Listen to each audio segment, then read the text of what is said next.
Good evening, comrades. Thank you for joining us for another session of Why Marx. We're starting today with a new sub-series that is focusing on the question of program. This has come about because the question of program has become a little bit contentious in the forging communist unity process.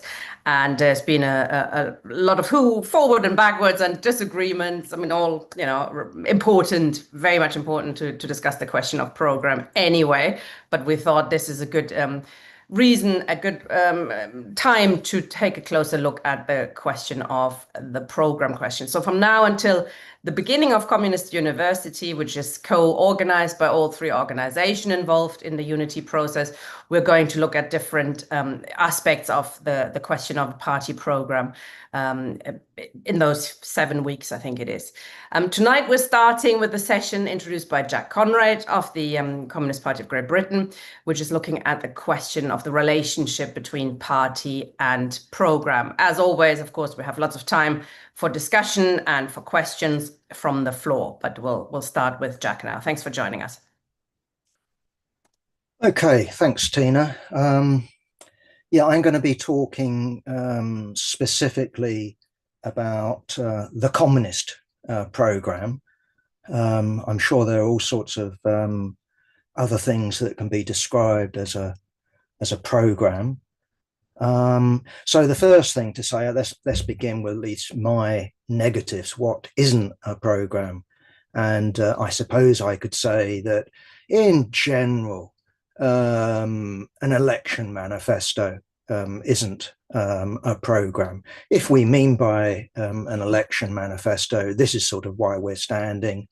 This is what we would do if we were elected, or something along those lines. Now, I'm not rejecting election manifestos, but I do think that a program is, how should I put it, more historical, more long-term, and it certainly should, at least in my opinion, avoid immediate, political events. So the program shouldn't, for example, in my opinion, comment on Rachel Reeves and her spending plans, or for that matter, the election of a Labour government. A manifesto, on the other hand, is very different.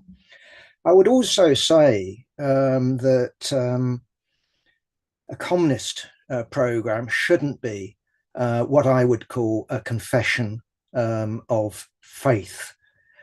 Now, I want to qualify that simply by looking back, because we all know, at least I'm presuming that we know what happened before the Communist Manifesto. We could perhaps view that, I think, legitimately as a program. But Engels, for example, produced two documents from my memory, and both were based on the Catholic catechism. So, a series of questions and answers. What do communists believe? Communists believe in this. How will communists go about achieving it? That sort of approach. Apparently, I mean, I haven't researched it, but apparently that was quite common in the workers' movement, very early, in the very early days, to produce such a document. So I'm excluding that, not well, I'm excluding that because I think it belongs to a primitive stage, but also in terms of what that conjures up. It does conjure up a religion.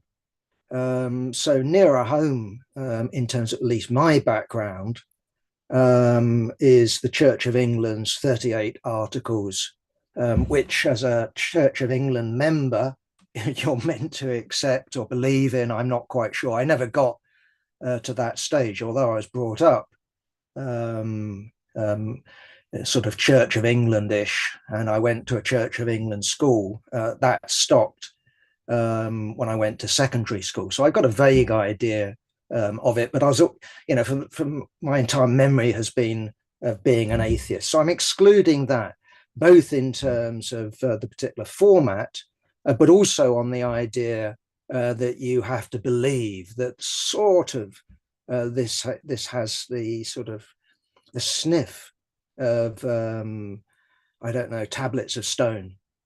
But I'd also add, again on the negative side, that the communist program shouldn't be a lowest common denominator document designed for the sake of unity, for unity's sake. Now, of course, there have been such documents, and the one that at least I've noted down, the one that comes to mind, the one that I'm sure comrades here know all about, is the 1875 Gotha program that was drafted by the followers of Marx, in particular August Bebel and Wilhelm Liebknecht, but also the leaders of the Lassallean party, a party, well, Germany's first workers' party, but both in terms of Lassalle and his successor, which I think his name was Schwartz or something like that. I'm not quite sure.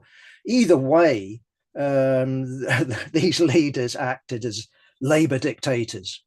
And we have, for example, in the Lassallean program, the idea of the iron law of wages, that in essence, trade union struggles are useless because as wages go up, prices would simply follow them. And what Lassalle emphasized was universal suffrage, which of course the Marxists championed as well, but they also didn't dismiss or ignore the economic struggle. I'm not going to go in and on about the Gotha program. Suffice to say, there are two arguments about it. The one that Marx fielded at the time, we've all read the critique of the Gotha program, where he basically puts forward his view that it would be better for the Marxists in Germany to remain separate, come to a working agreement with the Lassalleans. They viewed the Lassalleans as in decline as an organization. It had already produced a whole series of splits. We are told by Wilhelm Liebknecht that at some point much later, Karl Marx turned round to him, either directly or in correspondence. I don't know of any such correspondence, but I know the story, and said, well, Wilhelm, you were right. Because, of course, what happened after the unification of these two organizations, and they weren't mass, but nonetheless, they were mass in our terms. They consisted of a few thousand comrades. What you had is a snowball. And the Social Democratic Party, I call it the Social Democratic Party, took off. And although it was banned, it dug deep roots in the working class. And when it emerged from illegality, it proved hugely successful in terms of establishing co-ops, trade unions, clubs, libraries. It became a state within a state. So, okay, I'm taking Marx's view in terms of what would be a good communist program. In other words, I'm saying don't start with diplomacy. Don't start on the basis of paring down your principles or adapting to the principles of Lassallean opportunism. Okay, so that's my sort of negative. Moving on to the positive, what do I think a communist program should be? Well, the first thing to say, I think it should be the basis of membership of an organization, both a pre-party organization, but also an actual party. And worthwhile, I suppose, saying what I mean by party. I don't mean some organization that calls itself a party. I mean by party part of the working class, a significant part of the working class, the leading part of the working class. So I'm not going to define it in numbers, but I am going to define it politically. So you could be illegal, only have a few thousand members, but the mass of workers, for example, could still look to that party as their leadership. They would take note of it, they would act upon what that party says. So we're not just talking about the word here, we're talking about a concept. Okay, so with that in mind, I would also say that the communist program does not require agreement. If it required agreement, then I think that we're into the, I don't know, the Communist Catechism, the Confession of Faith. I believe.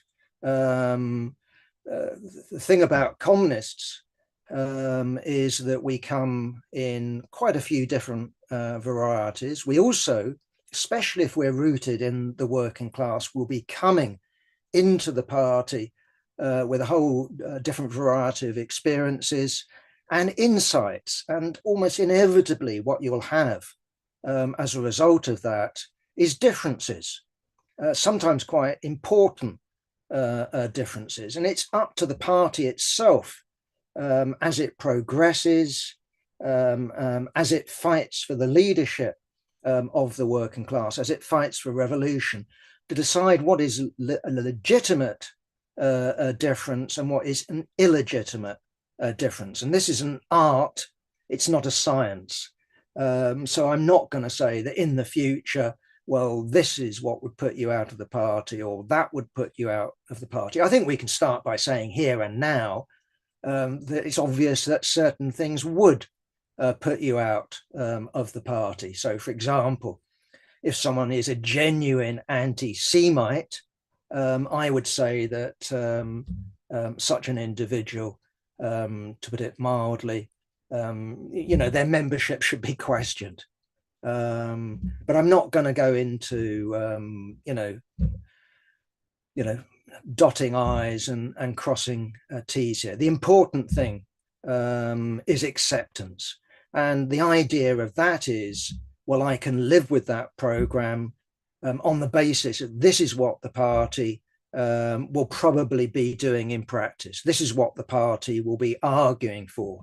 And in my view, if we're talking about a party, if we're talking about the vanguard, the leadership of the working class, there will be all manner of differences, and in some respects, of course, that's a highly healthy thing.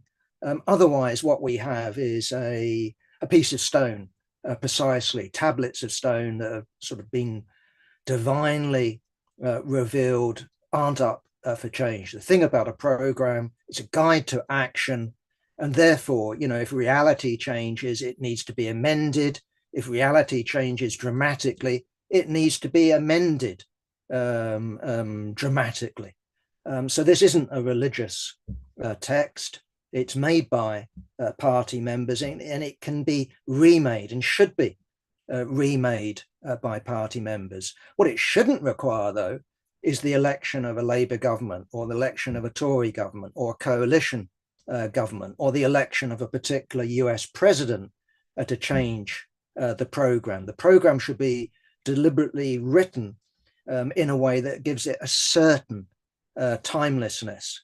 So the program, in my view at least, should start off with a broad description of the historic epoch, the period that we live in.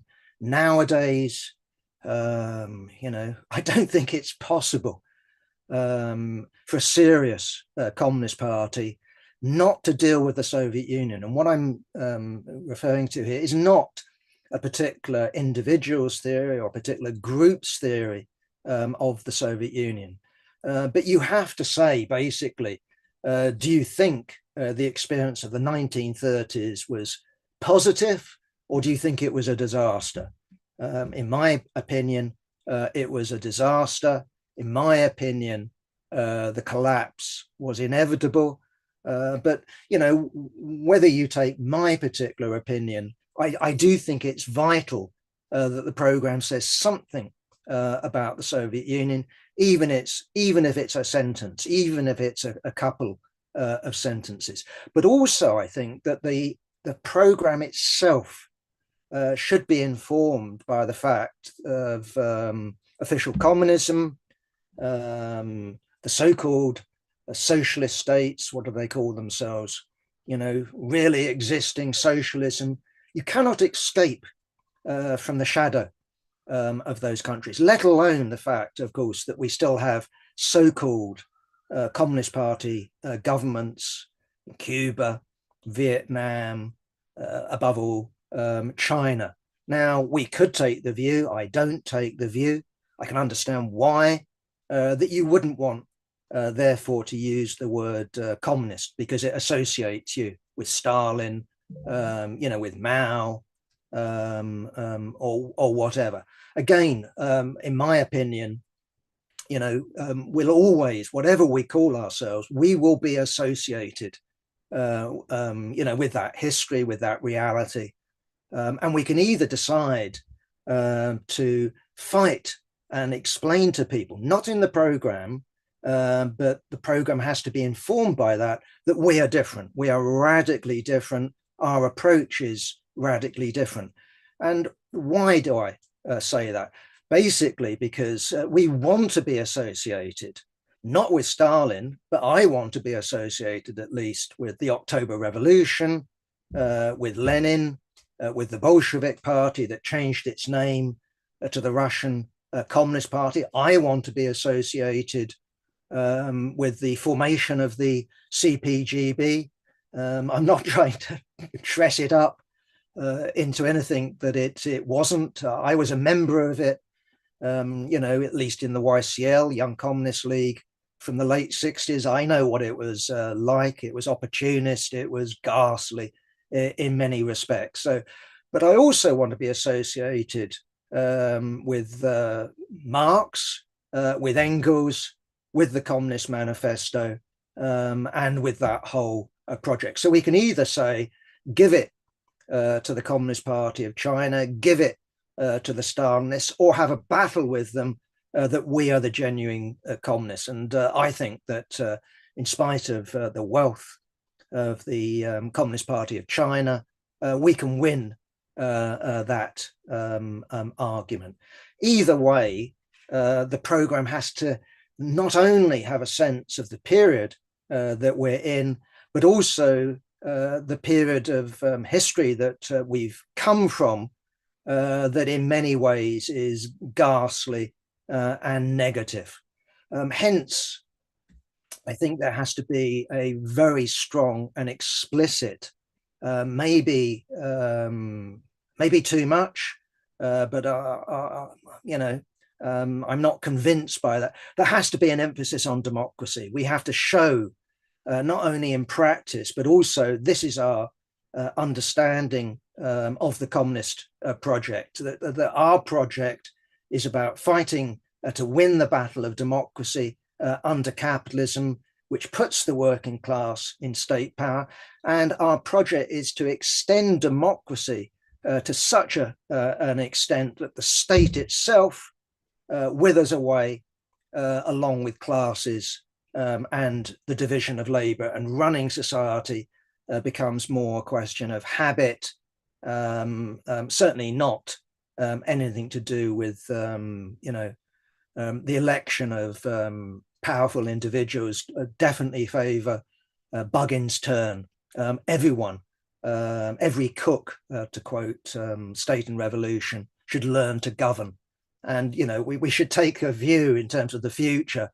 Oh my God, I've got to do administration now. I'm being drawn away by a civic duty, as opposed to something people aspire as a career to do.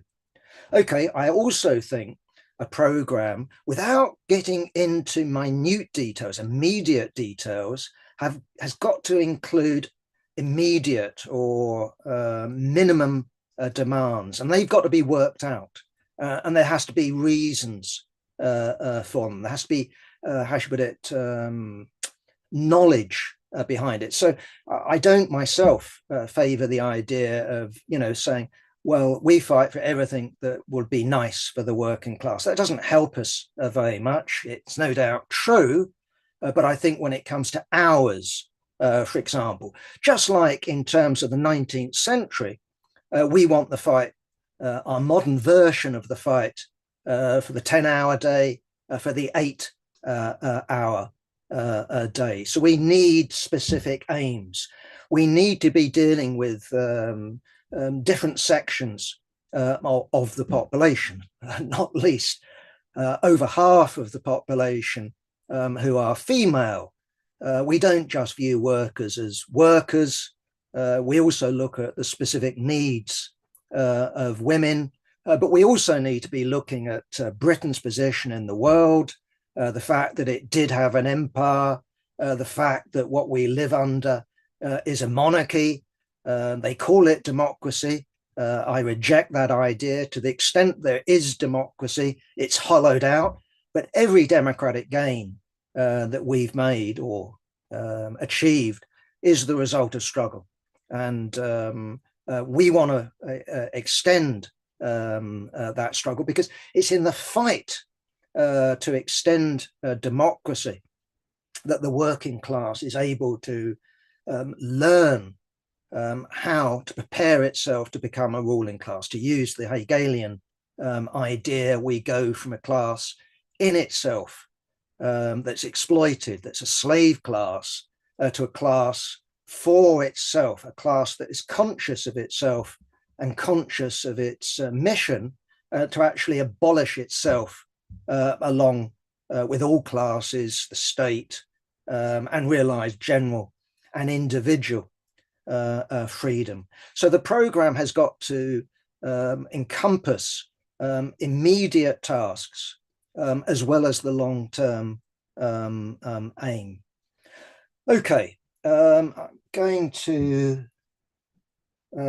start to come to a conclusion by asking the question, what comes first? Does the party come first, or does the program come first? Now, we can get into, I don't know, what about this, or what about that? Because it's certainly true that if you take, for example, the original Communist Party of Great Britain, 1920, it didn't have a program. It didn't begin with a program. But on the other hand, I would argue, well, it sort of did. It was called Comintern. It was called the Russian example. So no, it didn't have a program. I think there was a draft program in 1924.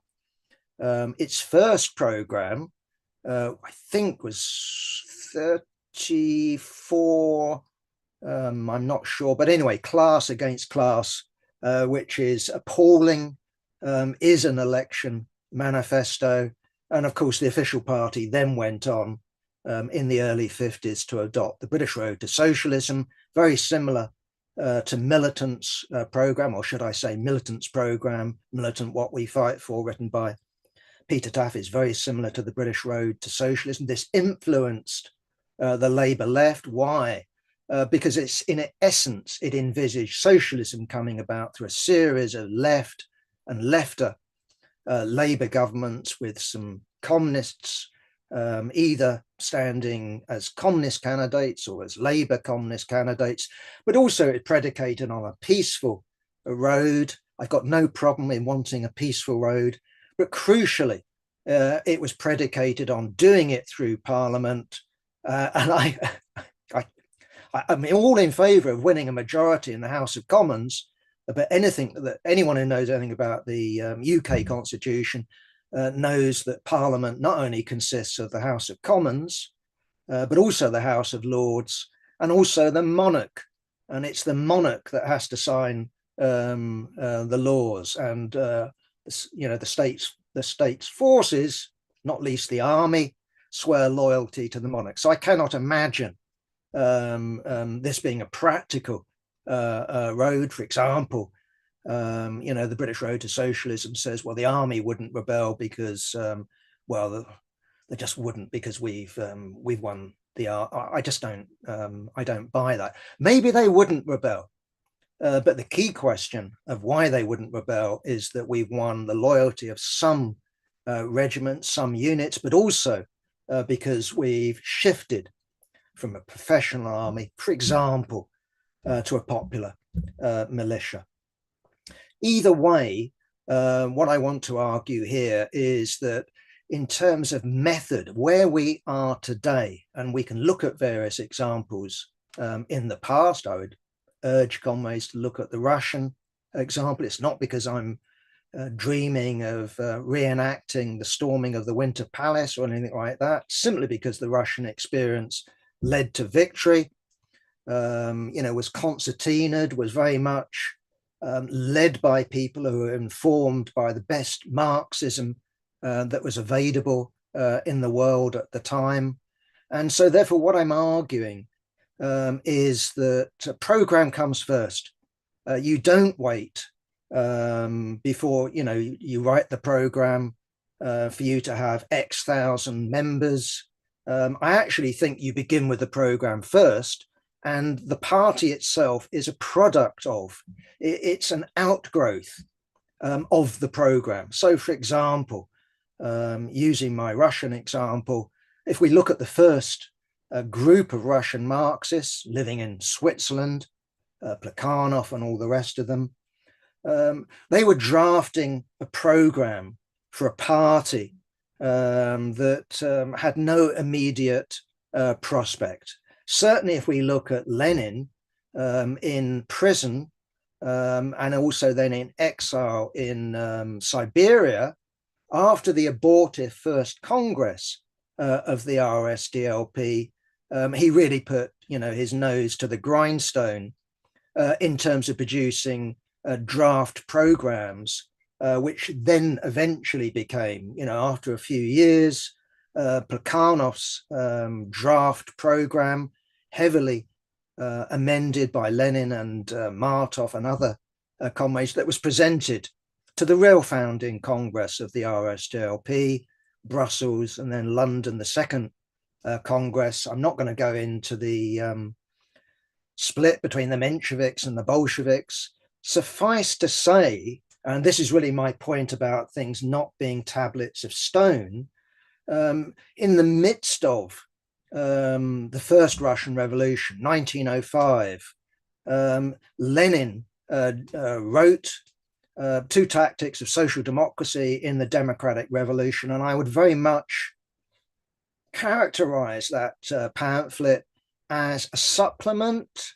You could call it an amended version of the program, but the Bolsheviks retained their program that had been agreed at the Second Congress all the way through to 1919. It's true that they wanted to amend it in 1917, in the summer of 1917. Bukharin, for example, wanted to get rid of the entire minimum section of the program in 1917, before they'd overthrown the provisional government. He made the same proposal in 1919. Lenin successfully argued, maybe wrongly, maybe rightly, to keep the minimum program because there was the possibility of them being forced to retreat, and maybe the party would have to operate again under conditions of capitalism.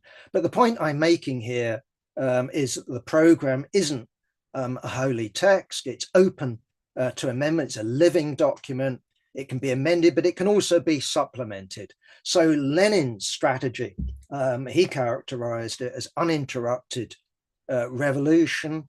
Plekhanov had already been putting forward the idea of the working class taking a lead in the overthrow of Tsarism.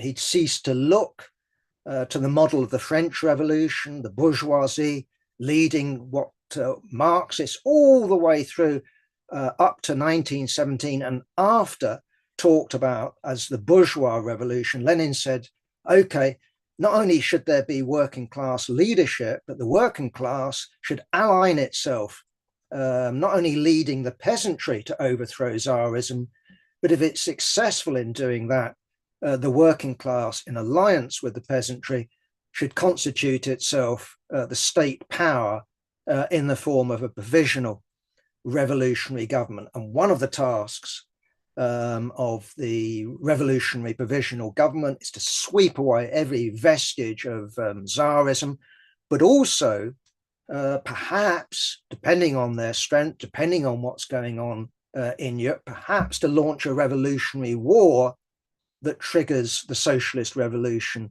in Europe. If you look at Leon Trotsky, he was coming to a very, very similar argument if you look at results and prospects. And while the two of them fought, like cats and dogs because of factional alignments, the reality is that they were actually very close. Rosa Luxemburg too, I think there was an incident where she looked at Lenin's proposals at a unifying Congress of the RSDLP and said, do you mean by what you're putting forward your uninterrupted revolution? Do you mean permanent revolution? And he said, of course I do, because this is something, of course, that goes back to the post 1848 period, Karl Marx and all the rest of it. Anyway, I'm going to come to a close with that. Thank you for listening. Thank you, Tina. Thanks very much, comrade. Interesting opening, comrades. If you want to make a contribution, ask questions, please click raise hand and I'll bring you in. I'll start off with a couple of questions, if that's okay, Jack. I mean, I think sort of summing up your approach to program, I suspect it's, it has to be as short as possible, but as long as necessary. So ideally, if the working class really understood everything we were saying already, it could be quite short, etc. And if we were in a revolutionary upheaval, perhaps you need more answers, etc. But in terms of that, there's also a possibility, of course, to have some issues perhaps supplemented elsewhere, that you don't put everything in the program because you're explaining it elsewhere, because there is, of course, a discussion at the moment, not just in the communist fusion process, but also in the Corbyn party, which might or might not be with us, upon us fairly soon, within a few weeks. I suspect that's going to be a very short can we call it program? It's going to be a very short few points, because they of course arguing is the longer your program, you put off people. So the more detailed you become, you put off people. You're not going to be able to convince them to join your fight for socialism because it's too detailed, and they're going to disagree with everything. Where do you see that kind of issue between long and short? And then sort of related to that, we've had discussion about, should you have something about the transition to communism in your program, because that's so far off.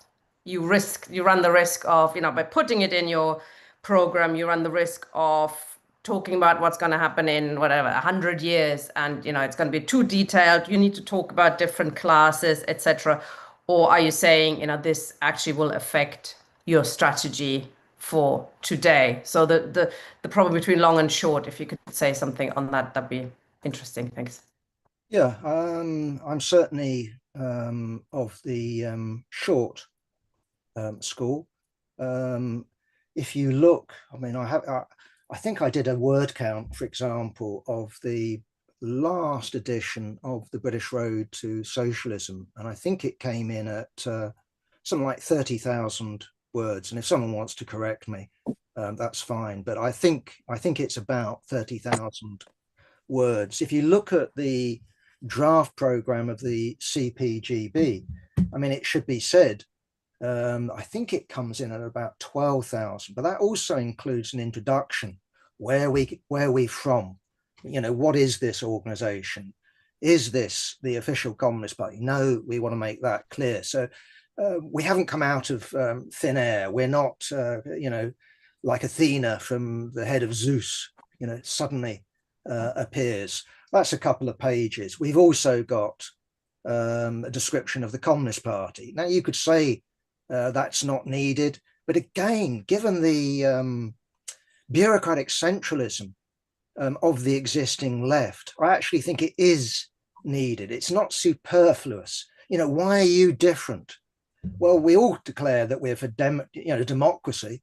We all say that we're jolly nice people, but I think the draft rules are worthwhile putting in there because precisely it makes it clear that while you're obliged to accept the program, you can disagree, and not only disagree.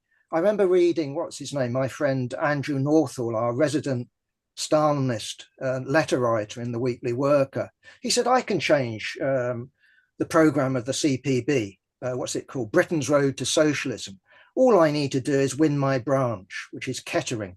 Well, that's precisely the problem. He's not allowed by rule to contact co-thinkers. He's not allowed to draft an alternative with his co-thinkers in London or Birmingham or Glasgow. In our approach to a party, just like the Bolsheviks, of course you are. So I think that's needed. Ditto with the Socialist Workers' Party. You're only allowed to form a faction in the pre-conference period. Well, no, because you want to be thinking. If you want to reject state capitalism, for example, maybe you need a study circle, and maybe it lasts several years. So I do think that's needed. So yeah, our program is short. On the other hand, I like your phrase, as long as necessary, and I've sort of made the argument of why the program we've got at the moment, at least, is longer than the program, for example, of the Russian Communist Party, which I think was about 10,000 words. So it's roughly the same as this, simply because of the experience, the negative experience of what's passed off as socialism, what's passed off as communism. So I think more detail is required. And the same applies to the transition period. Are we wanting to repeat China? No. Are we wanting to repeat the Soviet Union? No. Do we look to Cuba as a model? If not, why not? And we're saying that you only get to communism through a radical democratic revolution that has to be not only internationalist, verbally, but has to be internationalist in practice. Maybe we fail, but what we're saying is that here we are in Britain. We cannot possibly succeed in Britain. At the very least, it's got to be a European scale for us to have any chance. So we, at least in my view, we've got to deal with Europe. We've got to deal, exactly, with changing the world balance of forces. And we've got to deal with the idea, at least in my opinion, that the class struggle continues after the revolution, not only against the remnants of the bourgeoisie and international counter-revolution. We've got to deal with the middle classes. And in my view, we've got to deal with the middle classes carefully, gently. We've got to win them to socialization voluntarily. Now, how long that would take, I don't know, but we've also got to change ourselves. The communist principle is to each according to their needs. And I've heard you, Tina, for example, say, I know this is slightly unfair, maybe, I need to be able to go into space. Well, maybe, I'm not going to stop you. But, if we all consume like Jeff Bezos or, Elon Musk or the billionaire class, that's not my vision of communism. So again, we've got to change people. We've got to change people so they act responsibly, so that we're acting out of habit and consciousness, and we're not just greedy bastards that go around taking it because we can. Maybe I'm being unfair to you, but that's the explanation. I don't recall wanting to go to... I remember it well, but anyway. There you are. So that's my answer. Yeah, cheers. Sounds a bit well, actually. But thanks for that. Yeah. So comrades have been asking, how long is a piece of string? It all depends, isn't it? And depends on the level of abundance, etc., and how far a comrades are developed and the international situation. One question then on, there's a bit of a discussion in the chat on the role of democracy. And you mentioned this a state within a state, which is a formulation, I believe, from the social democracy in Germany, or in describing what they were arguing for, at least, that we build up our own organizations. We fight for reforms of the bourgeois institutions, but we're also building our own institutions and democratically, etc. So we're doing both things. And there's somebody in the chat said our role is not to fight for bourgeois democracy. Our role is to abolish the state, etc., and do away with it. And you've been saying, I mean, of course, we don't fight for bourgeois democracy. We fight for democracy, for the working class. Do you see a difference between that? What is the role of fighting for democracy within the class struggle and the communist movement? Well, personally, I think that the term bourgeois democracy is an oxymoron. It's a contradiction in terms. And I actually did read recently, I mean, I know it was a quote from a long time ago, but I did come across, what's his name? Peter Thiel, the far-right billionaire in America, making exactly that point. He said that bourgeois democracy is an oxymoron. He wants to get rid of what democracy they have in the United States because he thinks it interferes with the capitalists. And well, I sort of agree with him. The capitalists are not a democratic class. How can they be? They're a tiny minority. And if they were Democrats, when you go to work, they would say, okay, Tina, okay, Jack, let's elect the manager. Let's together decide what we produce and how we distribute it. I've never been in a workplace remotely like that. What we actually have in the workplace is the naked dictatorship of the capitalist class. If you don't like it, I'm going to sack you. That's their approach. So in my view, and I think you can show it historically, while the bourgeoisie has democracy for itself, very much like a shareholder democracy of one vote, one share, they've never championed, unless it comes to somewhere else, one person, one vote. We fought for that. So this was the gain of the Chartists. It was the gain of the suffragette movement. It was the gain of the working class movement in Britain that we ended up with one person, one vote. Now they hollow it out.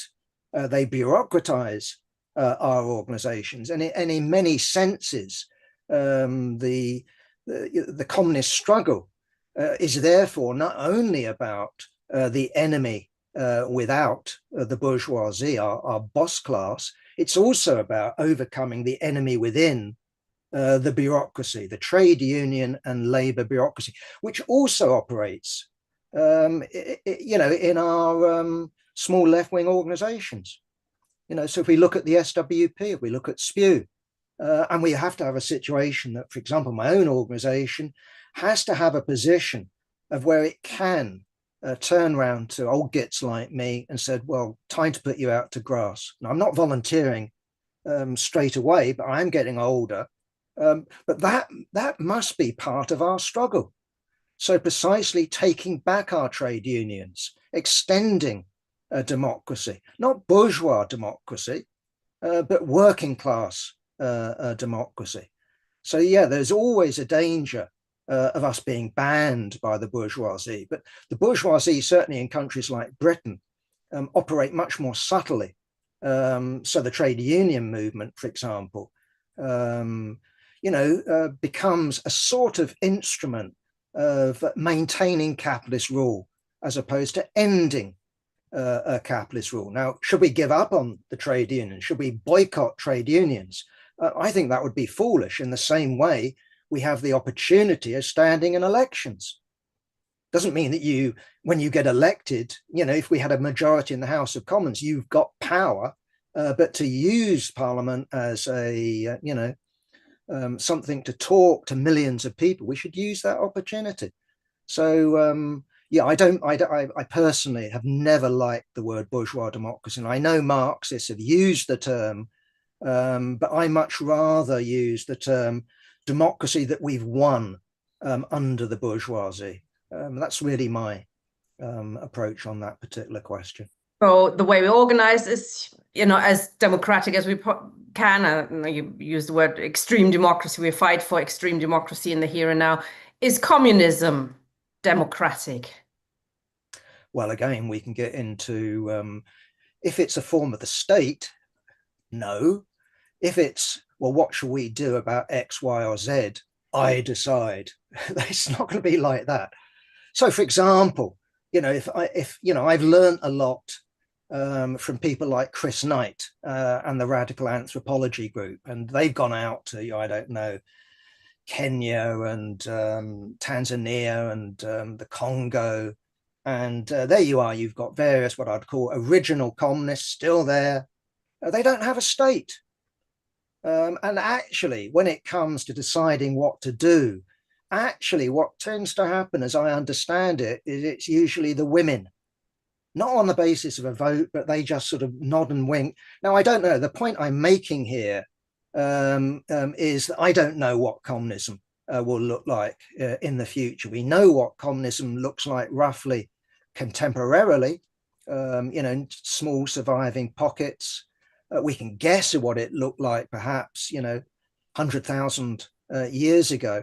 But the point I would make about the use of the word democracy, if we're getting rid of the state, clearly democracy withers away, but decision making would still have to be done, but it wouldn't be done on the basis I've got a gun, I've got a police force, I've got prisons. No. And so again, I don't know.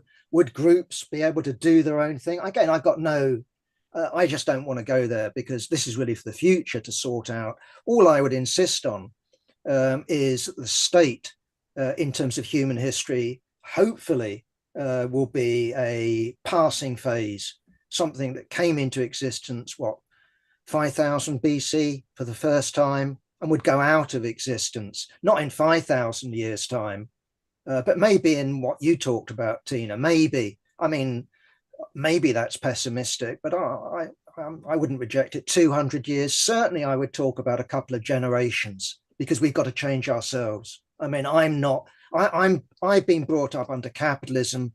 I'm an egotist. Because of capitalism, we are selfish because of capitalism. So people like me, hopefully, we'll all be dead, but hopefully there'll be a better generation of people. Our children's children will be more fit for communism than someone like myself. Let's hope. Okay. Let's One hope. last question then before I bring in Ian, because I know Ian is not a supporter of the transitional method, but looking around the left, that is, of course, the prominent, the dominant position that you believe in the transitional program of Trotsky, written in 1938. Why do you think? I mean, it was written in a period where Trotsky quite clearly expected the collapse of capitalism, and many others did. So it was kind of understandable why he thought, you're putting forward any demand really in the here and now, and that will transition into something that really takes on the capitalist system. Why do you think it's still the most dominant form of on the left of program, and how do we overcome that? Well, if we put the transitional program, as I would, under the umbrella of economism, then it is the dominant view. So you've mentioned Corbyn. I haven't looked at their draft, but I suspect that they would have some sort of argument saying, well, if you get people in struggle around the most minimal questions, this will teach them. And, with the eating, the appetite grows. You could describe that, for example, as sort of what Trotsky, I would argue, was reduced to. Why? Because it wasn't just that he was looking into the future and going, oh my God, World War II is coming. I mean, anyone could see that. But what he was looking at is his own forces. And what he had, I think, on a global scale was a few thousand comrades, where you had official social democracy, official communism. His comrades had no, decisive leadership of the working class. So, again, we can look at Trotsky's history, being a anti-factionalist, factionalist until 1917. Either way, I do think that we paid a heavy price for it. And I think the illusion that the comrades have got is really that their little group, by putting forward the most minimum demands, will sort of be the Bolshevik party. I just think that that's a profound mistake. The Bolshevik party was a party, won the majority of working class votes in Tsarist elections, won the majority of votes in Soviet elections, won the majority of votes in trade union elections. But what we have is the idea precisely that and it's always one of the 57 varieties is really the Bolshevik party. And that also excuses splitting. So instead of accepting the program, accepting being in a minority, I mean, we all want to be in a majority.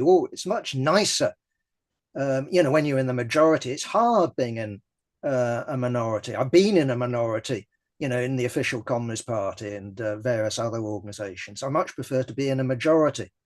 But okay, if we're going to build a party, we've got to have a culture of where we accept being in a minority. And okay, what I'm arguing is that that's perfectly acceptable to me, because if I've got the ability, for example, not as how should I put it, I must do it, but if I've got the ability, the freedom to form a faction, to publicly argue my case, then that would, I think, at least create a situation of where it's more acceptable to be in a minority. So instead of that, what we have is various comrades saying, I've got a disagreement on this, and I've got a disagreement on that, and therefore I'm splitting.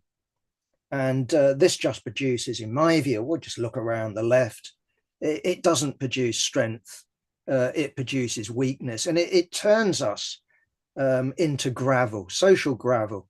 And not only do we have the 57 varieties, we've got hundreds of sects of one.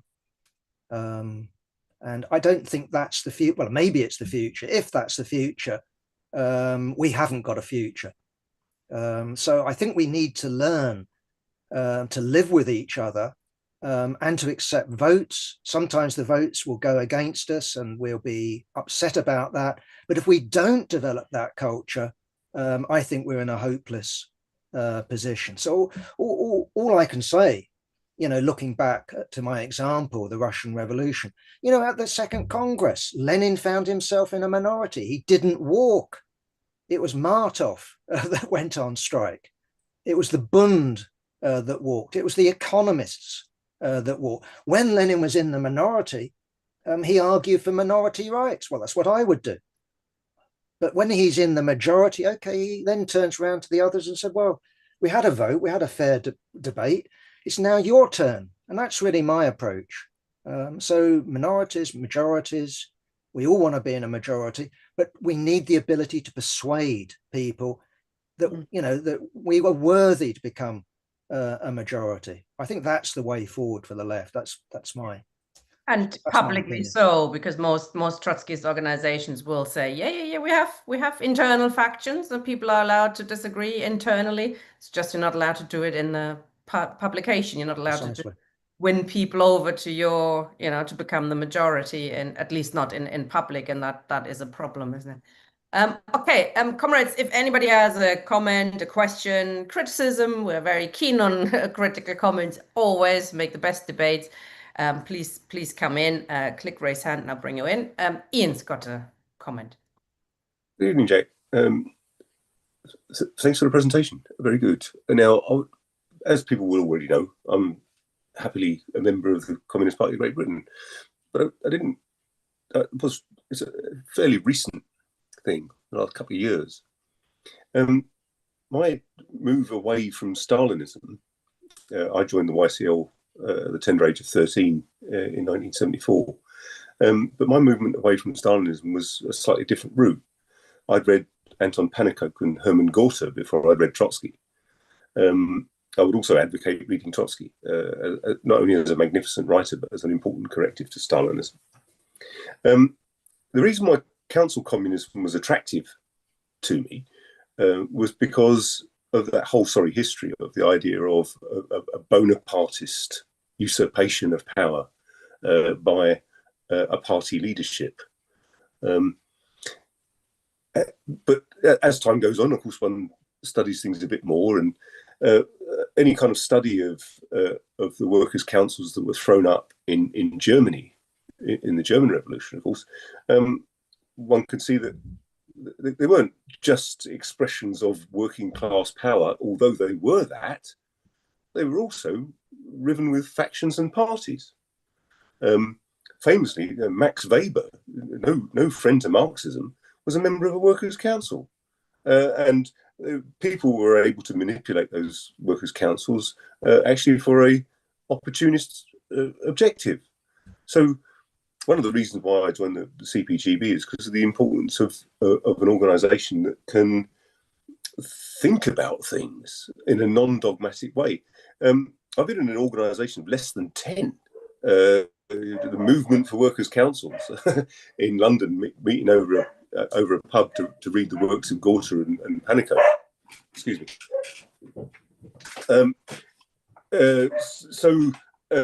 And to find that the council communists that I knew were just as dogmatic as many Trotskyist sects, just as dogmatic as many Stalinists. And that was one of the features that was, of course, disillusioning, as well as interesting in terms of learning what I thought was quite a useful tendency within Marxist thought to ask questions like, how do we stop a Bonapartist reaction in the future? How do we make sure that the working class is in control rather than a group at the top of a so-called party? And so I'd be grateful if we could explore a little bit more of this idea about the relationship between party, as in organisations, and the class. My feeling is that, in a sense, I think this is what you were alluding to, was that the Communist Party is that part of the proletariat which is politicised for its own liberation, and in so doing, the liberation of all humanity. The other thing is, I wanted to ask a little bit about novel forms, as it were, because after all, the Paris Commune was a novel expression of proletarian power. They weren't, of course, all proletarians. The Soviets, Soviet in Russian is just council, were seen with some suspicion when they grew up in 1905. And one of the reasons why Trotsky's magnificent book 1905 is so remarkable is because, of course, he was there. And I'd recommend a reading of that to anyone. So we can, if novel forms have been thrown up in the past, the likelihood is they're going to be thrown up again in the future, and it's a question of how we adapt to that. And the other thing about being in an organisation, whether you call it a party or whatever you call it, is the ability to adapt to changing circumstances. This is a thing that seems to have been a problem within the German party. That, in a sense, the extent to which people were in a sense prepared for the betrayals that they saw, and that perhaps it should have split sooner. And a couple of other just little things around the question, for example, of distribution according to need. I'm kind of less afraid of that than most. I mean, no one should pretend that the National Health Service is sort of a little island of socialism. Although I would defend free healthcare with my life, it was clearly not something that owes much to socialism. But the most appealing part of it to everybody is distribution according to need. The fact that you can have healthcare when you need it, and people don't generally abuse it. I mean, people, you get kind of nutters in the Sun or something talking about people taking advantage of it. But actually, my experience of years and years working in the NHS, people don't really abuse it. They wish it was better. They wish it would work better. But the reasons why it doesn't is precisely because it doesn't have any internal democracy. Precisely because the people who actually work in the NHS have very little say over it at all. And the other one I just wanted to mention was about the question of scarcity. Capitalism is, in a sense, a precondition for socialism because it creates the conditions for abundance.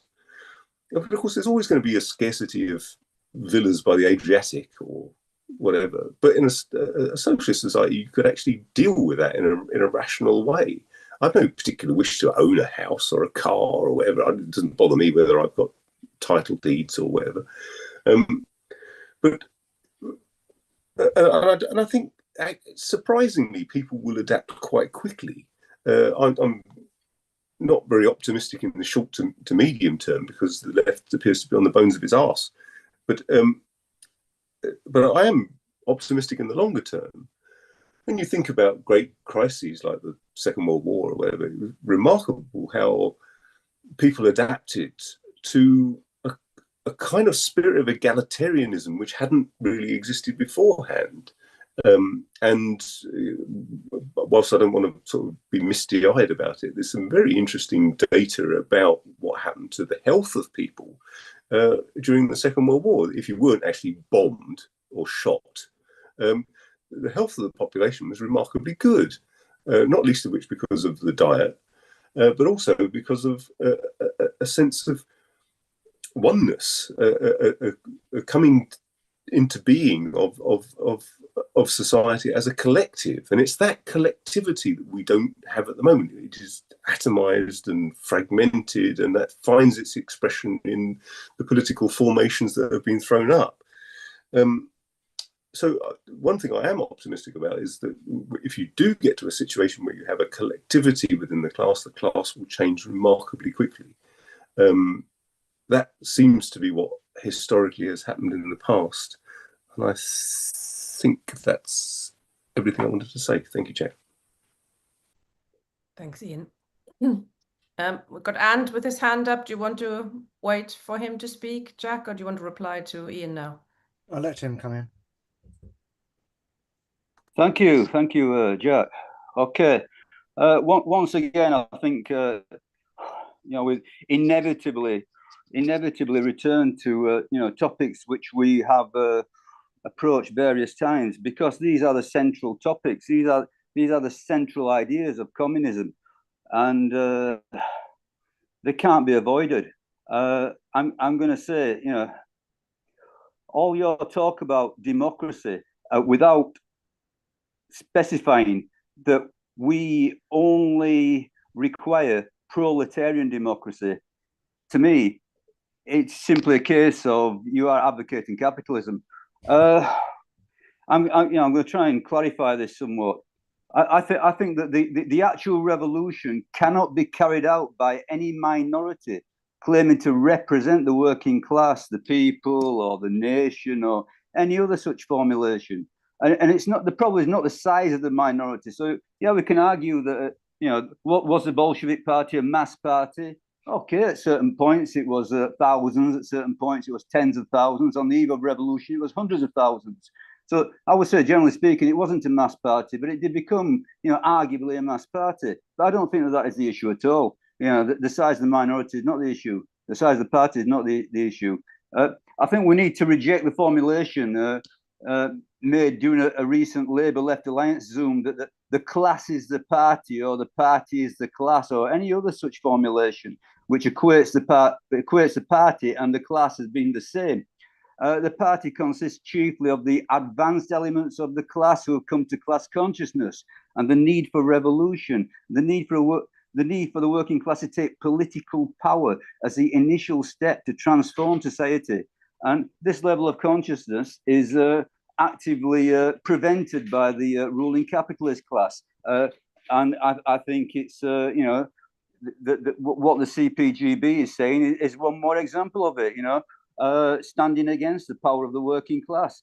I think that obviously the ruling class dominates through entities like political parties, but more covertly, the media in general, even what passes for entertainment and many other channels, for example, education.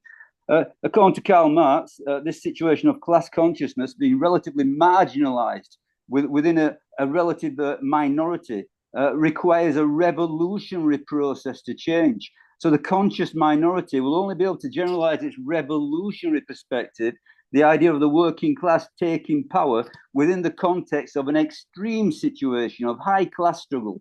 It's only in such a situation the working class over and over has created its own mass organs of struggle in the face of the inadequacy of those which exist more or less permanently under capitalism. But these organs, these mass organs of the self-created mass organs of the working class, historically workers' councils, Soviets, even if they do encompass a large layer of the class, they are truly mass organs. They don't automatically come to a revolutionary perspective, which is a recognition of the need to take power through the creation of a governing organ. But here, the conditions can exist for a solution. So a revolutionary vanguard, in other words, the party that we are talking about, the party that both of us say is absolutely necessary. Yeah, so don't distort my words on that, please. In my mind, the party is absolutely necessary. I don't subscribe to the ideas of council communism, which deny the role of a party. But a revolutionary vanguard, a revolutionary party can fight within the mass organs for the revolutionary perspective rather than a deal with the ruling class. It can fight for the taking of power by the mass self-organization of the class. Okay, so that's our revolutionary strategy, to quote McNair's title. Now, the working class does not simply delegate its power to a revolutionary party. That's a recipe for a new ruling class. But through the exercise of proletarian democracy, delegatory democracy, the class-conscious revolutionary vanguard can gain an influence within any central body we can create through delegatory democracy. So we see that each of these elements is a necessity. But if you consider each element in isolation, they are all insufficient. So the bulk of the working class doesn't become revolutionary simply through self-organization for its own defense, setting up councils or, Soviets, to use a Russian term, but setting up its own mass organs, which initially will be for the defense of the class under capitalism. And equally, the party cannot simply take power by any mechanism whatsoever, some parliamentary enabling or I don't know, whatever. The party cannot take power and dictate socialism from on high. Socialism can only be implemented by willing masses working it out in the attempt. However, in the interaction, the coming together, the interaction between the revolutionary party and the bulk of the class in self-created organs of struggle, the elements of genuine proletarian political power are present. So I totally agree. No revolutionary party, no revolution. Yes. But that doesn't mean that a revolutionary party is a government in waiting, that the class simply voting a communist party or a party comes to power by any other manner, in any other manner. Proletarian democracy remains a necessity. Members of any political party have no more right to be delegated, subject to immediate recall to any central organ than any other person. The working class is not represented by a separate minority. It rules through delegates, which are constantly subject to the will of the class. The working class rule, this power of the working class doesn't come from parliament, from winning majorities in elections or joining coalition governments to legislate for the power of proletarian bodies, which can only arise in moments of highest class struggle. Can you start winding up now, Comrade? Yeah, I will do. Yes. So, give me 1 minute, please. In his latest article, McNair, Capitalism as a Star Castle, says, and he seems to make the case for proletarian power like I do almost. But he says, these, I argued, illustrate the fundamental differences between the CPGB's views of the transition period and those of official communism. We in the CPGB fight for radical democracy, while official communists cling to bureaucratic managerialist ideas. We reject socialism in one country, national rota socialism, and alliances with either the democratic bourgeoisie or the national bourgeoisie, all defended by official communists. Okay. End of quote. sounds quite good. However, phrases about radical democracy and democratic republicanism and all the rest, while rejecting the power of the workers' own self-created organs, historically the council, the Soviets, as he repeatedly does, and I quoted them in the chat, yes, over and over again. All those nice sounding phrases about radical, extreme republican democracy mean no more than perhaps varying the face of the ruling class if you exclude the proletariat's own self-created organs. Thank you. Jack, over to you. Yeah, thanks. Where are we? Ian, I don't know why we didn't come across each other. Your journey is an interesting one. I also I sort of took a time off to read exhaustively Lenin and Trotsky. I sort of touched upon council communism. Why?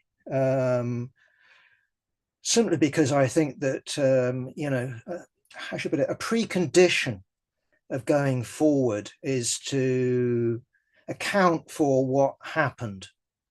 I don't think that we've got a chance unless we can explain what happened. That doesn't mean I'm looking just to quote Trotsky or just look at Lenin's, I think, rather sad writings, in the early 20s.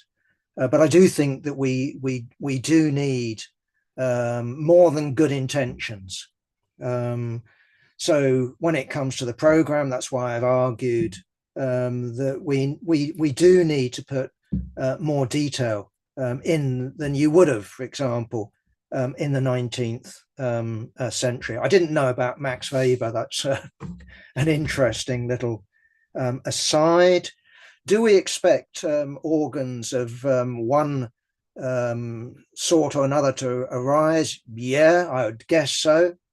So in our draft program, I think we reference that possibility. But what I wouldn't do is fetishize Soviets. I do find it, I sort of understand why, but the word means, as Ian said, council. And this was in conditions, remember, the word is developed, in Russia, we want councils. And so you not only had factory councils, you had district councils. Trotsky led the capital city council. But the fact of the matter is that if we look at Britain, there are plenty of councils. And the real question is, of course, that they haven't got any noteworthy power. But why can't they? Why can't they? If you take the Paris Commune, it wasn't based on factory enterprises. It was based on districts, for example. And the reason why it had a massive, overwhelming proletarian majority is that the bourgeoisie fled because of German/Prussian troops. So who knows what the future will produce? But I think Ant referenced it, that Soviets by themselves aren't the answer. And that's absolutely right. So, okay, in Russia, not 1905, but 1917, much to the shock of the Bolsheviks, who thought of themselves as the majority party, when it came to the first Soviet elections, they were absolutely horrified to find themselves getting what, 10%, 14% of the vote. And okay, Lenin, could see that the revolutionary crisis was there, could see society collapsing, and looked around to things like shop stewards and said that the Soviets are dead because they're dominated by the Socialist Revolutionary Party and the Mensheviks. So we shouldn't fetishize one particular form, or because it's new, this must be the answer. Who knows what the future will bring? And that's, I think, the point about a program, that we're not trying to second guess. We're open to what the future might bring, but we're not laying it down.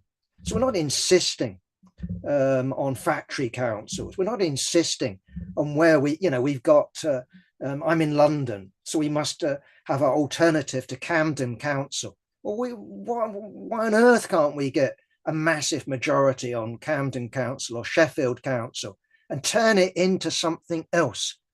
I don't know why. The Red Army is an example. I mean, made up of peasants with czarist officers, but with communist commissars. So would we want that? Would we aim for that? No, but reality, produced such a formation. Also produced the Red Guards, but it also produced regiments that were loyal to the Revolutionary Military Committee of the St. Petersburg, or should I say Petrograd, Soviet by then. Okay. Ian, on the NHS, I agree. I think it is a sort of socialist institution. I do think socialization is happening under capitalism. I do think that the working class makes gains. The thing about the National Health Service, as you quite rightly point out, is that it isn't controlled by those that work in it or those that consume it. And of course, it's radically starved of funds. So I don't know what it's like, where you live. If I ring up, my local GP and say, can I have an appointment? They say, well, in 2 weeks' time. I said, well, I could be dead in 2 weeks. So, yeah, free at the point of use. When I get to the GP, they don't charge me, but try getting to a GP. Go to accident and emergency and get treated unless you're dying. And even if you're dying, they'll leave you on a trolley for about 8 hours, 9 hours, 10 hours. I mean, so yeah, I'm in favor of need, but the NHS is obviously radically failing in that way. Either way, you know it far better than I do. And I'm not trying to paint you as someone who wants to get rid of the National Health Service. As you say, you would die for it. But yeah, I do think you raise, again, an interesting thought game. What about the villas next to the Adriatic? How are you going? Who gets to live in them? Do they? I don't know, but I would hope that there will be a civilized solution to that. Whether that means each having a timeshare, I don't know. But you're right. Actually, when it comes down to it, we can talk about abundance, but we shouldn't imagine that everyone can have their own island. That's what I would, that's really what I'm trying to say. So to me, the question of abundance is much more about what Marx talked about, which isn't so much things. We should have enough things, of course we should, to live the life that society is used to. But the most important thing to me is richness in terms of personal relationships, richness in humanity, which doesn't rely so much on things, but on our individual and collective development. So things like music, things like the arts, things like sports, things like, debating, learning, philosophy, education. To me, that's more what it is to be human than Jeff Bezos and Elon Musk and how many billions of dollars they've got, or how many big cars people have, or stuff like that. In terms of Ant, I mean, you're having an argument about a subject, that's your sort of perennial subject. I'm talking about program. That's what I'm not going to say I'm going to ignore all of that. What I would say is the idea, for example, of demand, which is a demand that can be met under capitalism. The demand, for example, which a lot of the left laugh at, we want a people's militia. I presume, Ant, you would dismiss that. Oh, that's just a load of rubbish because it's a capitalist. Okay, well, all I can say is I don't recognize your Marxism as the sort of Marxism upheld by Karl Marx. If we look, for example, at his the demands of the Communist Party in Germany, this is the how should we put it, the program that the Communist League fought for in the German Revolution. It has the demand: a popular militia, replace the standing army. Every social democratic party had that demand. No one dressed it up as this is socialism or communism. But is this strengthening capitalism? I would argue, no, it's strengthening the working class. Universal suffrage. So I do know, maybe I don't know if there's anyone from the Socialist Party of Great Britain on this, but if I read rightly, the comrades in the SPGB opposed universal suffrage in the 20th century because they said we don't want to campaign for bourgeois women to get the vote. Well, okay, I do, but I also want working class women to have the vote. So you have the bourgeois suffrage movement. They wanted bourgeois women first, and at the socialist movement, people like Clara Zetkin said, no, everybody should have the vote. Well, I include the bourgeoisie in that. Is that a socialist demand? Well, it's a demand of socialists, yes. Should we oppose that in the SPGB way? No, I think that would be outrageous. If we look at Marxism, I think Mike McNair has been quoted. He made a good point to me. If you look at Lenin's little pamphlet, it was written for an encyclopedia, 3 sources and 3 component parts of Marxism. And he talked about English economics. Okay, Adam Smith was Scottish. Okay, he also talked about, French politics and German philosophy, Hegel, Feuerbach. But Mike, I think, made the valid point. What about the Chartist movement, the British Chartist movement? Well, I would include that as a component part of Marxism. And what did it campaign for? Universal, male suffrage. And again, what Marx said, well, if that was realized at the time, that would have been the working class coming into power, because it also is equipped with what was called the social charter, right? So, I don't recognize Ant's Marxism. I recognize it as a form of leftism, fetishization of Soviets. I recognize that. He's clearly a sincere revolutionary. I'm not taking that away from him or anything like that. But I don't think that you've got a realistic program, Ant, when you simply reject. I think, I'm not trying to put words in your mouth.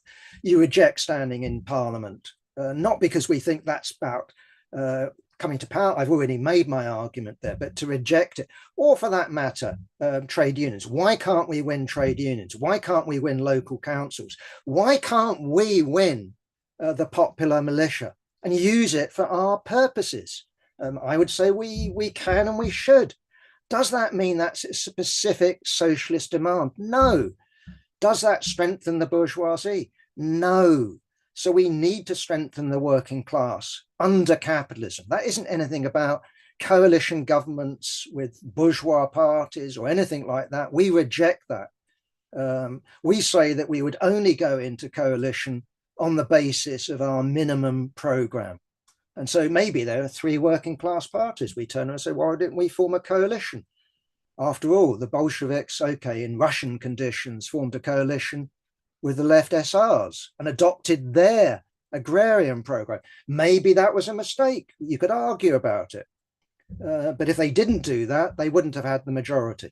So these are questions that we aren't faced with. But our approach certainly is maximum democracy under capitalism, because this prepares the strength of the working class. And if you don't prepare the strength of the working class, and the working class learning politics, what's our attitude towards the bourgeoisie? What's our attitude to splits and divisions in the bourgeoisie? What's our attitude to the middle classes? What's our attitude to oppressed countries, oppressed nationalities? We need those sort of politics if the working class is to constitute itself as a ruling class. So, so this is what needs to be in the program. It doesn't give you all the answers, but it gives you broad outline. It gives you key pointers in terms of how you deal with the now and how you deal with the tomorrow. And precisely, Tina, you raised the question of the transition. It's precisely with that in mind that I would say that we do need demands that not only incorporate championing the working class under capitalism, but we need to be thinking about, do we want the middle class just to be dumped on by the banks, for example? That doesn't mean being weak on corner shop owners or anything like that. But we do need to be looking at that class under capitalism. And also, as I've made the argument, also look to the voluntary principle when it comes to the transition period. The transition period, in my view, we need to be prepared. Again, this is just my own take on it. We need to be prepared for some difficult times. And that's why, you know, I think that to the extent that we can diminish the forces of counter-revolution, we need to be thinking about that now, and not simply, for example, saying, oh, all the middle classes, they're just working class and they will all be with us, problem solved. I think that there's a reality, if we look at real revolutions, that we need to learn those lessons. There can be a mass counter-revolutionary movement. We need to be seeking to divide that. We need to be seeking to diminish it. And yeah, that's why we need a program that even thinks about such questions today. Maybe I'm completely wrong and everything is smooth. But hey, let's not bank on that. Thank you, Jack. And just on that point you made, I mean, we do the CBGB talks in its program about the dictatorship of the proletariat, which is the transition period. You're talking about, you know, difficult times ahead. This is, of course, we have the Corbyn party when it comes. We've had somebody like Salma Yaqub saying, we're not going to use words that we've used in the past because they've got all these bad connotations like socialism, and, you know, that's going to be, people were linking us to the Soviet Union, etc. We don't want to, I suspect they won't use words like the dictatorship of the proletariat either, which, of course, we've studied this before. Hal Draper explains this, the way it's been used by Marx and Engels just means the rule of the working class, but it is a particular rule, a particular period in our future and our past, and when we've had it in the brief periods, which is, as you say, difficult times. Is there a point trying to dress it up as something different, using different words to perhaps not put off people, or do you think we have to reclaim these words and just, you know, explain why, hopefully, when we're trying to do it again, we're going to do it differently?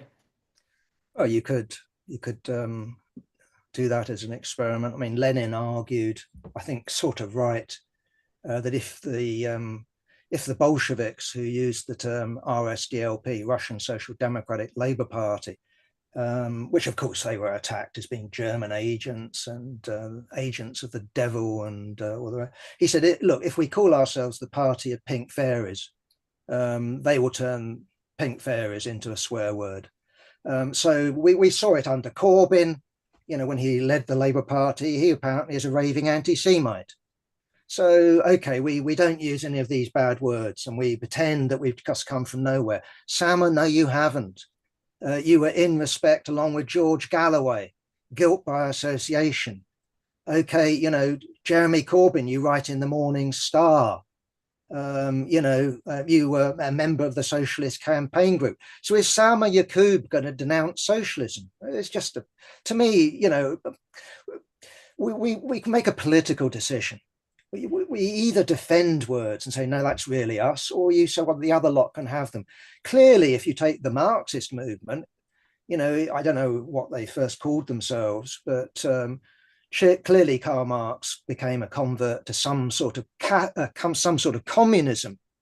I don't know exactly when, maybe 1842, 43, I'm not sure, somewhere around that. But of course, he radically remade communism from an elitist, educative dictatorship into a mass movement of the working class itself. But it's also true, we've got it in our little caption to Peter Kennedy's article in this week's Weekly Worker, that after the Cologne Communist trial, 1852, when 6 of the comrades were found guilty and sentenced to quite stiff sentences, they stopped using that C word.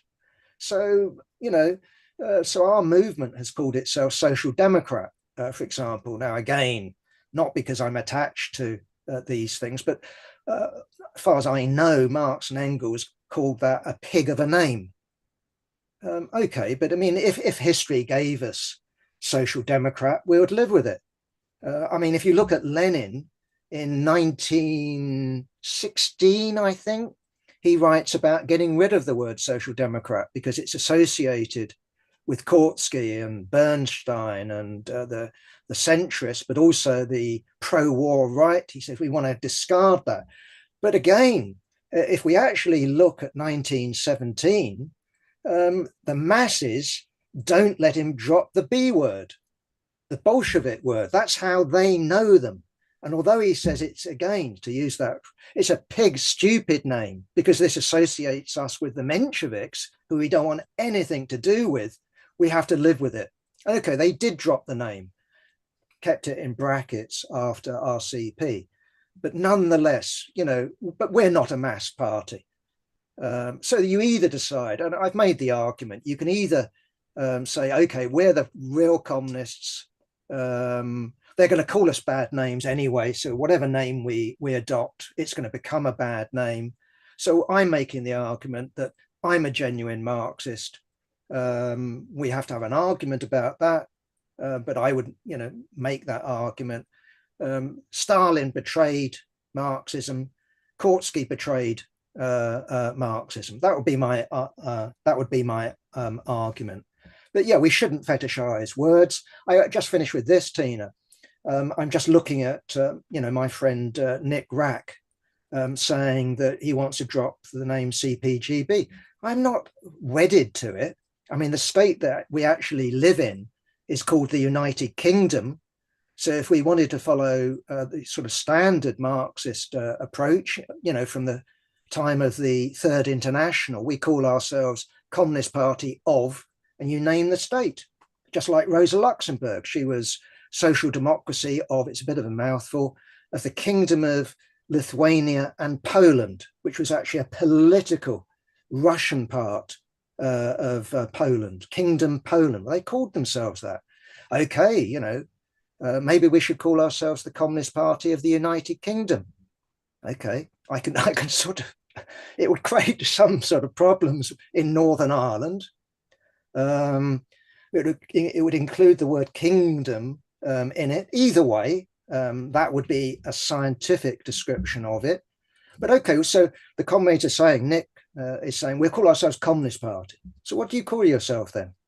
Revolutionary Communist Party? You don't call yourself the Communist Party of somewhere? I mean, I'll finish with this one. Clearly, Peter Taff thought, well, let's just call ourselves the Socialist Party. That was it. That's a good idea, he said. And his minions obviously said, Peter, you're a genius. And then when it came to the Committee for the Workers' International and their Polish section, their American section, their French and German section, they had to call themselves of England and Wales because he'd already hived off Scotland. So you end up with a rather unfortunate name. So Spew was born that way. So, okay, you know, if I was, you know, if I had to live with Spew, I'd live with Spew. Not a name I would choose myself, but if I had to live with Communist Party of the United Kingdom, I'm not going to fetishize it. But again, this is a political judgment. And I'm simply saying that the highest achievement of our class, modest though it is, was 1920 and the formation of the CPGB. Why? Because it was connected with the Third International, with the October Revolution, with the working class for the first time in any real meaningful way, establishing state power as opposed to the Paris Commune, which was just in one city. So we can discard that. Okay, but I think that we'd be missing a trick at this stage in history. If we were dealing with a party of tens of thousands or even 5,000, I'd be much more free and easy about it. But we're dealing with handfuls at the moment. And we've got a big name for a tiny organization. And it's an advantage for a tiny organization to have a big name, in my opinion. We are not a party, but we have a party ambition and a party history in that sense. Rotten one, but nonetheless a party history. Thank you very much. How about the Communist Party of the European Union? section UK. Well, yeah, That'd be nice. except we're not in the EU anymore.